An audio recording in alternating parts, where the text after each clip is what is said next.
ഏറെക്കാലത്തെ ആസൂത്രണത്തിന് എന്തുകൊണ്ട് ഭീകരസംഘം ബൈസരൺ വാലി തെരഞ്ഞെടുത്തു? Mini Switzerland എന്ന മനോഹര താഴ്വര കുരുതിക്കളമാക്കാൻ എന്തുകൊണ്ടായിരിക്കും സംഘം തീരുമാനിച്ചത്? നിഖിൽ പ്രമേഷ് തയ്യാറാക്കിയ എക്സ്പ്ലെയിനറിലേക്കാണ് ഇനി. എന്തുകൊണ്ട് ബൈസരൺ വാലി? പുൽവാമ ഭീകരാക്രമണത്തിന് ശേഷം രാജ്യം നടുങ്ങിയ പഹൽഗാം കൂട്ടക്കൊലയ്ക്ക് എന്തുകൊണ്ട് ഭീകരർ മിനി സ്വിറ്റ്സർലാൻഡ് എന്ന് വിളിക്കപ്പെടുന്ന ബൈസരൺ വാലി തെരഞ്ഞെടുത്തു? പുൽമേടുകളും പൈൻ മരങ്ങളും നിറഞ്ഞ ബൈസരൺ താഴ്വരയിലേക്ക് സുരക്ഷാ സേനയ്ക്ക് എത്തപ്പെടാനുള്ള ബുദ്ധിമുട്ട് ഭീകരർ നന്നായി മുതലെടുത്തു. ഇവിടേക്ക് വാഹന സൗകര്യമില്ലാത്തതും സുരക്ഷാ സേനയുടെ സാന്നിധ്യം കുറവെന്ന ആനുകൂല്യവും ഭീകരർ കൃത്യമായി മനസ്സിലാക്കി.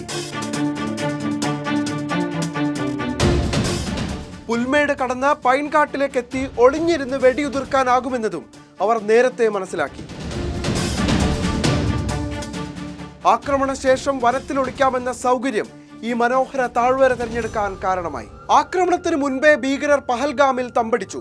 ഹോട്ടലുകളിലടക്കം നിരീക്ഷണം നടത്തി. ആ 26 ജീവനുകൾ നിർദ്ധയം കവർന്നെടുക്കുന്ന കാഴ്ച ഭീകരർ ഹെൽമറ്റ് ക്യാമറയിൽ പകർത്തി.